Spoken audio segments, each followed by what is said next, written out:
ಸ್ನೇಹಿತರೆ, ಹಳ್ಳಿ ಸಖಿ ಯೂಟ್ಯೂಬ್ ಚಾನಲ್ಗೆ ಸ್ವಾಗತ. ಈ ದಿನ ನಾನು ಗಾರ್ಡನಿಂಗ್, ನಮ್ಮ ಮನೆಯ ಗಾರ್ಡನಿಂಗ್ ಬಗ್ಗೆ ಕೆಲವೊಂದು ಅಪ್ಡೇಟ್ ಕೊಡ್ತಾ ಇದ್ದೀನಿ. ಇನ್ನೇನು ಮಳೆಗಾಲ ಸ್ಟಾರ್ಟ್ ಆಯ್ತಲ್ವಾ, ಕೆಲವೊಂದು ಗಿಡಗಳನ್ನು ರೀಪಾಟ್ ಮಾಡ್ತಾ ಇದ್ದೀನಿ. ಈಗ ಫಸ್ಟು ನಾವು ಡಯಂತಸ್ ಬಗ್ಗೆ ತಿಳ್ಕೊಳ್ಳೋಣ. ಈ ಗಿಡನ ಮೇಂಟೈನ್ ಮಾಡೋದು ತುಂಬ ಈಸಿ ಅಂತ ತುಂಬ ಜನ ಹೇಳ್ತಾರೆ. ಬಟ್ ಈ ಗಿಡ ಅಂತೂ ನನಗಂತೂ ತುಂಬ ಕಷ್ಟ ಮೇಂಟೈನ್ ಮಾಡೋದು. ಎಷ್ಟು ಗಿಡಗಳು ತಂದು ಹಾಕಿದ್ರೂ ಬದುಕಿಸ್ಕೊಳ್ಳೋದು ತುಂಬ ಕಷ್ಟನೇ. ನೋಡೋಣ, ಇದರಲ್ಲಿ ನಾನು ಒಂದು 5-6 ಕಲರ್ ತಂದು ಹಾಕಿದ್ದೆ. ಈಗ 4 ಕಲರ್ ಇದೆ. ಇದೊಂದು ಪಾಟಿಗೆ ನಾನು 2 ಗಿಡಗಳನ್ನು ಹಾಕಿದ್ದೀನಿ. 2 ಕಲರ್, ಟೋಟಲ್ 4 ಕಲರ್ ಇದಿದೆ. ಇಲ್ಲಿ ನಾನು ತೆಗಿತಾ ಇರೋದು ಫ್ಲವರು ಬಂದು ಒಣಗೋಗಿರೋದು, ಜೊತೆ ಸೀಡ್ ಪಾಟ್ ಇರುತ್ತೆ ಇದರಲ್ಲಿ. ಅದರಲ್ಲೇ ಕೂಡ ಗಿಡ ಆಗುತ್ತೆ. ಅದರಲ್ಲಿ ಎಷ್ಟು ಚಿಕ್ಕದು ಬೀಜ ಇರುತ್ತೆ ಅಂದರೆ ಅಷ್ಟು ಸಣ್ಣದು ಇರುತ್ತೆ. ಅದರಲ್ಲಿ ಬೀಜ ತೆಗೆದುಬಿಟ್ಟು ಮತ್ತೆ ಗಿಡಗಳನ್ನ ಹಾಕಿದ್ರೆ ಬರುತ್ತೆ ಅಂತೆ. ಒಂದ್ಸಲ ನಾನು ಮಾಡಿಲ್ಲ, ಈ ಸಲ ತೆಗೆದಿಟ್ಕೊತಾ ಇದ್ದೀನಿ. ಸಾಧ್ಯವಾದರೆ ನೆಕ್ಸ್ಟ್ ವಿಡಿಯೋದಲ್ಲಿ ನಾನು ನಿಮಗೆ ತೋರಿಸ್ತೀನಿ ಆ ಬೀಜದಿಂದ ಗಿಡ ಬಂತ ಹೇಗೆ ಅಂತ. ಈ ರೀತಿ ನಾವು ಒಣಗಿದ ಹೂವು ಕೀಳೋದ್ರ ಜೊತೆಗೆ ಅದನ್ನು ಯಾವಾಗಲೂ ಆ ಥರ ಪಿಂಚಿಂಗ್ ಮಾಡ್ತಿದ್ರೆ ಗಿಡ ಚೆನ್ನಾಗಿ ಬರುತ್ತೆ ಅನ್ನೋ ಒಂದು ಉದ್ದೇಶ. ಜೊತೆಗೆ ಬೀಜಗಳನ್ನು ಕಲೆಕ್ಟ್ ಮಾಡ್ಕೊಳ್ಳೋಣ ಅಂತ ಮಾಡ್ತಾಯಿದ್ದೀನಿ. ಜೊತೆಗೆ ಇದಕ್ಕೆ ದೊಡ್ಡ ಪಾಟೇ ಬೇಕು ಅಂತ ಏನು ಬೇಕಿಲ್ಲ, ಒಂದು 6 ಇಂಚಿನ ಪಾಟ್ ಆದರೆ ಸಾಕಾಗುತ್ತೆ. ಈ ಗಿಡ ಅಷ್ಟೇ ಬೆಳೆಯೋದು. ಎಷ್ಟೇ ಹಳೇದಾದರೂ ಕೂಡ ಗಿಡ ತುಂಬ ಲಾಂಗಾಗಿ ಲೆಂತಿಯಾಗಿ ಬೆಳೆಯೋಲ್ಲ ಇದು, ಇಷ್ಟೇ. ಜೊತೆಗೆ ಇದಕ್ಕೆ ನಾವು ಜಾಸ್ತಿ ಇದಕ್ಕೆ ಐರನ್ ಕಂಟೆಂಟ್ ಇರೋ ಇದನ್ನೇ ಕೊಡಬೇಕು. ಅಂದರೆ ಇದಕ್ಕೆ ನಾವು ಬೇಕಿದ್ದರೆ ಸುಣ್ಣ, ವಿಳೆದೆಲೆ ಬಳಸ್ತೀವಲ್ಲ, ನಾವು ಹಾಕೊಂತೀವಲ್ಲ ಸುಣ್ಣದ ನೀರ ಅದಕ್ಕೆ ತಿಳಿಯಾಗಿ ಕದ್ರಿ ಹಾಕಿದ್ರೂ ಗಿಡ ಚೆನ್ನಾಗಿ ಬರುತ್ತೆ. ಇಲ್ಲ ಅಂದರೆ ಯಾವುದಾದ್ರೂ ಕಬ್ಬಿಣದ ಪೀಸುಗಳನ್ನ ಆ ಪಾಟ್ ಒಳಗೆ ಅಲ್ಲಿ ಒಂದು ಇಲ್ಲೊಂದು ಹಾಕ್ಬಿಟ್ಟಿದ್ರೂ ಹೂವುಗಳು ತುಂಬ ಚೆನ್ನಾಗಿ ಬರುತ್ತೆ. ನೋಡಿ, ಈ ರೀತಿ ಬಂದಿದೆ ಈ ಗಿಡ. ತುಂಬ ಹೂವು ಬಿಟ್ಟಿತ್ತು, ಈಗೆಲ್ಲ ಒಣಗಿ ಇಷ್ಟು ಹೂವಿದೆ. ಓಕೆ ಸ್ನೇಹಿತರೆ, ಇನ್ನು ನೆಕ್ಸ್ಟು ನಾನೀಗ ಕೆಲವೊಂದು ಗಿಡಗಳನ್ನು ರೀಪಾಟ್ ಮಾಡಿಸ್ತಾ ಇದ್ದೀನಿ. ಅಂದರೆ ದೊಡ್ಡ ಗಿಡಗಳನ್ನ ನನ್ನ ಕೈಲಿ ಆಗೋದಿಲ್ಲ, ಜೊತೆಗೆ ಯಾರನ್ನಾರು ಕರ್ಕೊಂಡು ಅದನ್ನು ರೀಪಾಟ್ ಮಾಡಿದ್ದೀನಿ. ಓಕೆ ಸ್ನೇಹಿತರೆ, ಏನಾದರೂ ನಿಮಗೆ ನಮ್ಮ ಗಾರ್ಡನಿಂಗ್ ವಿಡಿಯೋ ಇಷ್ಟ ಆದರೆ ಏನಕ್ಕೂ ಕಾಮೆಂಟ್ ಮಾಡಬೇಕು. ಯಾವ ರೀತಿ ನಿಮಗೆ ಇಷ್ಟ ಆಗುತ್ತೆ, ನಾವು ಗಿಡಗಳದ್ದು ಗಾರ್ಡನಿಂಗ್ ಬಗ್ಗೆ ಇಷ್ಟ ಆಗುತ್ತೆ, ಹಳ್ಳಿ ಜೀವನದ ಬಗ್ಗೆ ಇಷ್ಟ ಆಗುತ್ತೋ ಅನ್ನೋದ ನೀವು ಕಾಮೆಂಟ್ ಮಾಡಿದ್ರೆ ತಾನೇ ನಮಗೆ ಗೊತ್ತಾಗೋದು. ನಮಗೆ ಗಾರ್ಡನಿಂಗ್ ಇಷ್ಟ. ನಾನು ನನ್ನ ಫ್ರೆಂಡು ಗಾರ್ಡನಿಂಗ್ ವೀಡಿಯೋಸ್ ಮಾಡೋಣ, ಹಳ್ಳಿ ಜೀವನದ ವೀಡಿಯೋಸ್ ಮಾಡೋಣ ಅಂತಲೇ ಇದು ಯೂಟ್ಯೂಬ್ ಸ್ಟಾರ್ಟ್ ಮಾಡಿದ್ದು. ಬಟ್ ಅದು ಬಿಟ್ಟು ಬೇರೆ ಎಲ್ಲ ಥರನೂ ವೀಡಿಯೋಗಳು ಮಾಡ್ತಾಯಿದ್ದೀವಿ. ಗಾರ್ಡನಿಂಗ್ ವೀಡಿಯೋಸ್ ಕಡಿಮೆ ಆಗಿತ್ತು, ಇನ್ನು ಮುಂದೆ ಹಾಕೊಂಡು ಹೋಗ್ತಾಯಿದ್ದೀವಿ ನಾವು. ನಿಮ್ಗೆ ಇಷ್ಟ ಆದರೆ ಯಾವ ರೀತಿ ವೀಡಿಯೋಸ್ ಬೇಕು ಅನ್ನೋದ ಕಾಮೆಂಟ್ ಮಾಡಿ ತಿಳಿಸಿ. ಮೊದಲು ನಾನಿಲ್ಲಿ ಕೋಲಿಯಸ್ದು ರೀಪಾಟ್ ಮಾಡ್ತಾಯಿದ್ದೀನಿ. ಇದು ಒಂದು 10-11 ಕಲರ್ಸು ನಂತರ ಇದೆ. ಅಂದರೆ ಇದು ಯಾವಾಗ ತರಿಸಿದ್ದೆ ಹೇಳಿ, ನಾನು ಸಿದ್ದಾಪುರದಿಂದ ಕೊರಿಯರಲ್ಲಿ ತರಿಸಿದ್ನಲ್ವ ಆ ಗಿಡಗಳು. ಈ ಒಂದೊಂದು ಕಟ್ಟಿಂಗ್ ಮಾತ್ರ ಕಳಿಸಿದ್ರು, ಇಷ್ಟು ಚೆನ್ನಾಗಿ ಅದು ಚಿಗುರು ಬಂದಿದೆ. ಈಗ ಇದನ್ನು ಪಾಟ್ಗಳಿಗೆ ಹಾಕ್ತಿದ್ದೀನಿ. ಆವಾಗ ಕವರ್ಗೆ ಹಾಕಿಟ್ಟಿದ್ದೆ, ಈಗ ಪಾಟಿಗೆ ಚೇಂಜ್ ಮಾಡ್ತಾಯಿದ್ದೀನಿ. ಫಸ್ಟು ತಳಕ್ಕೆ ಕಲ್ಲುಗಳನ್ನ ಹಾಕಬೇಕು. ಫಸ್ಟು ಪಾಟ್ಗಳಲ್ಲಿ ಹೋಲ್ ಮಾಡಿರಬೇಕು. ನಾನಿಲ್ಲಿ ಪಾಟ್ ಅಲ್ಲ, ವೇಸ್ಟ್ ಆಗಿರುತ್ತಲ್ಲ ಪೇಂಟ್ ಡಬ್ಬಗಳು, ಅದನ್ನು ಯೂಸ್ ಮಾಡ್ತಾಯಿದ್ದೀನಿ. ಅದಕ್ಕೀಗ ಕೆಂಪು ಮಣ್ಣು ಹಾಕ್ಕೊತಾ ಇದ್ದೀನಿ.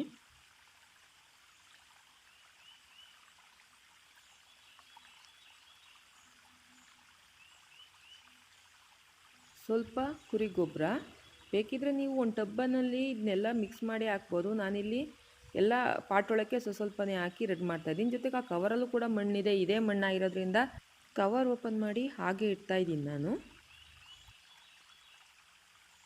ನೋಡಿ, ತುಂಬ ಬಿಸಿಲಿತ್ತು ಅಂತ ನಾನು ಮೇಲ್ಗಡೆ ತೆಂಗಿನ ನಾರಲ್ಲಿ ಮಂಜಿನ ಕೂಡ ಮಾಡಿದ್ದೆ. ಇದಕ್ಕೆ ತುಂಬ ಬಿಸಿಲಿದ್ರೆ ಈ ಗಿಡಗಳು ತಡೆಯಲ್ಲ. ಕೋಲಿಯಾಸ್ಗಳಿಗೆ ಆದಷ್ಟು ನೆರಳಿರಬೇಕು.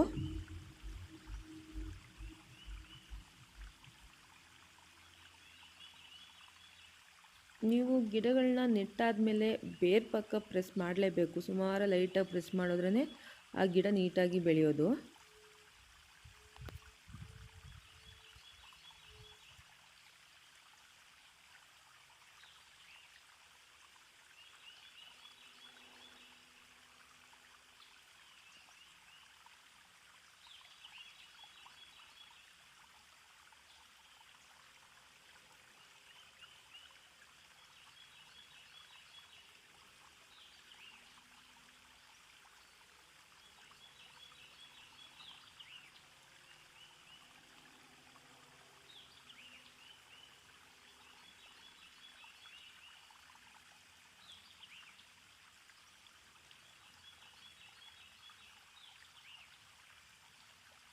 ನೋಡಿ ಅರೇಕ ಪಾಮ್ ಎಲ್ಲ ಫುಲ್ಲು ರೋಡ್ ಬಾಂಡ್ ಆಗಿಬಿಟ್ಟಿತ್ತು.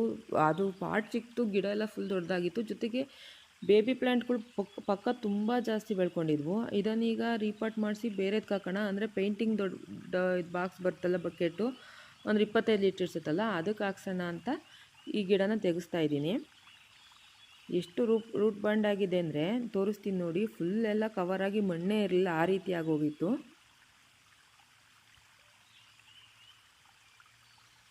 ನೋಡಿ ಫುಲ್ಲೆಲ್ಲ ಕವರ್ ಆಗಿಬಿಟ್ಟಿದೆ, ರೂಟ್ ಬಾಂಡ್ ಆಗಿದೆ.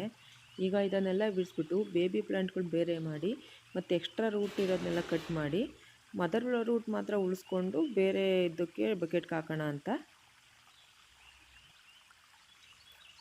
ಈ ರೂಟ್ನ ಕೈಲಿ ಬಿಡ್ಸೋದಕ್ಕಾಗಲೇ ಇಲ್ಲ, ಅದಕ್ಕೆ ಈ ರೀತಿ ಎಲ್ಲ ತೆಗಿತಾ ಇದ್ದಾರೆ. ಜೊತೆಗೆ ನೀವು ಈ ಥರ ಎಲ್ಲ ಇದು ಮಾಡೋಕೆ ಹೋಗ್ಬೇಡ್ರಿ. ಮದರ್ ರೂಟ್ಗೆ ಏನಾದರೂ ಏಟಾದರೆ ಗಿಡ ಹಾಳಾಗೋ ಸಾಧ್ಯತೆ ಇರುತ್ತೆ. ಆದಷ್ಟು ಲೈಟಾಗಿ ಮೇಲ್ಗಡೆ ಎಕ್ಸ್ಟ್ರಾ ಬೆಳೆದಿರುತ್ತಲ್ಲ ರೂಟು, ಅದನ್ನು ಮಾತ್ರ ತೆಗಿಬೇಕು. ದೊಡ್ಡ ಬಕೆಟ್ಗೆ ತಳದಲ್ಲೆಲ್ಲ ಹೋಲ್ ಮಾಡಿ ಸ್ವಲ್ಪ ಕಲ್ಲು ಹಾಕಿ ಕೆಂಪು ಮಣ್ಣುಗಳನ್ನ ಇಲ್ಲಿ ತುಂಬ್ಕೊತಾ ಇದ್ದೀನಿ. ಮೇಲ್ಗಡೆ ಲಾಸ್ಟಿಗೆ ನಾನು ಗೊಬ್ಬರ ಹಾಕ್ತೀನಿ. ಇಲ್ಲಿ ನಾನು ಸ್ವಲ್ಪ ಮಣ್ಣು ತುಂಬಾದ್ಮೇಲೆ ಗಿಡ ಇಟ್ಬಿಟ್ಟು ಸುತ್ತಲೂ ಮಣ್ಣು ತುಂಬೋಣ. ಈಗ 2 ಕಾರ್ಡಿಲೈನ್ ಗಿಡಗಳಿದೆ. ಇದನ್ನು ನಾನು ಇದು ಗ್ರೋ ಬ್ಯಾಗ್ ಹಾಕಿದ್ನಲ್ವಾ, ತೆಗೆದು ಆ ಪಾಟ್ ಖಾಲಿ ಆಯ್ತಲ್ವ, ಚಿಕ್ಕ ಚಿಕ್ಕ ಪಾಟ್ಗಳು, ಅದಕ್ಕೆ ಹಾಕ್ತಾಯಿದ್ದೀನಿ. ಈ ಪಾಟ್ನ ಪೇಂಟ್ ಕೂಡ ಮಾಡಿದ್ದೆ, ಹಾಳಾಗಿದೆ, ಮತ್ತೆ ಪೇಂಟ್ ಮಾಡಬೇಕು ಆ ಪಾಟ್ಗೆ.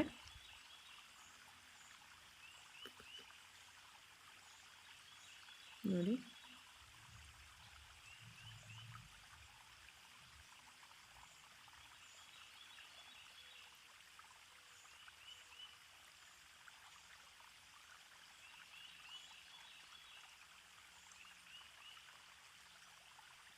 ನೋಡಿ, ಇದೆರಡು ಗಿಡಗಳು ಕೂಡ ರೀಪಾಟ್ ಆಯಿತು. ಮತ್ತು ರೀಪಾಟ್ ಮಾಡಾದ್ಮೇಲೆ ಪಾಟ್ಗಳಲ್ಲಿರೋ ಮಣ್ಣು, ಹಳೆ ಮಣ್ಣುಗಳನ್ನ ಅದೇ ಯೂಸ್ ಮಾಡಬಾರ್ದು, ಬದಲಾಯಿಸಬೇಕು. ಅದನ್ನು ಮತ್ತೆ ರೀಯೂಸ್ ಮಾಡ್ಬೋದು, ಯಾವ ರೀತಿ ಅಂತಲೂ ಕೂಡ ನೆಕ್ಸ್ಟ್ ವೀಡಿಯೋ ಬರ್ತಿದೆ. ಈಗ ಇದೆರಡು ಪಾಟ್ಗಳದ್ದು ರೆಡಿ ಆದಮೇಲೆ ಅರೇಕಾ ಪಾಂಪ್ ಥರ ಇನ್ನೊಂದೆರಡು ಅದೇ ಇದರಲ್ಲಿ ಬೇರೆ ಇದೆ, ಅವುಗಳನ್ನು ಕೂಡ ರೀಪಾಟ್ ಮಾಡ್ತಾಯಿದ್ದೀವಿ. ನೋಡಿ, ಬೇಬಿ ಪ್ಲ್ಯಾಂಟ್ಗಳನ್ನ ತೆಗೆದು ಒಂದು ಪ್ಲ್ಯಾಂಟ್ ಮಾತ್ರ ಪಾಟ್ ಒಳಗೆ ಇಡ್ತಾಯಿದ್ದೀವಿ.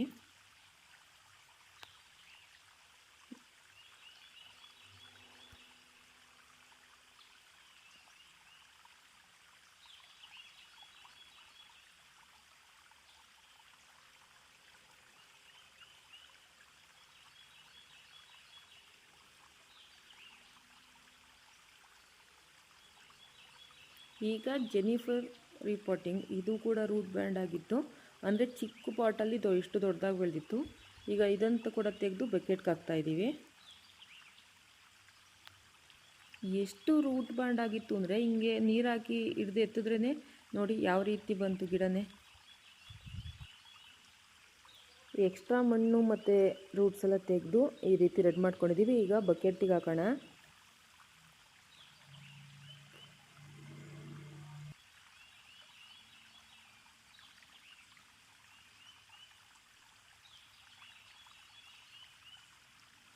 ಈಗ ಇನ್ನೊಂದು ಗಿಡ ಇದೆ, ಪಾಟ್ ಕೂಡ ಇನ್ನೊಂದು ಉಳಿದಿತ್ತು, ಅದಕ್ಕೂ ಕೂಡ ಈ ಗಿಡನ ಹಾಕ್ತಾಯಿದ್ದೀನಿ. ಈ ಗಿಡದ ನೇಮ್ ನನಗೆ ಗೊತ್ತಿಲ್ಲ, ಗೊತ್ತಿದ್ದರೆ ಕಾಮೆಂಟ್ ಮಾಡಿ ತಿಳಿಸಿ.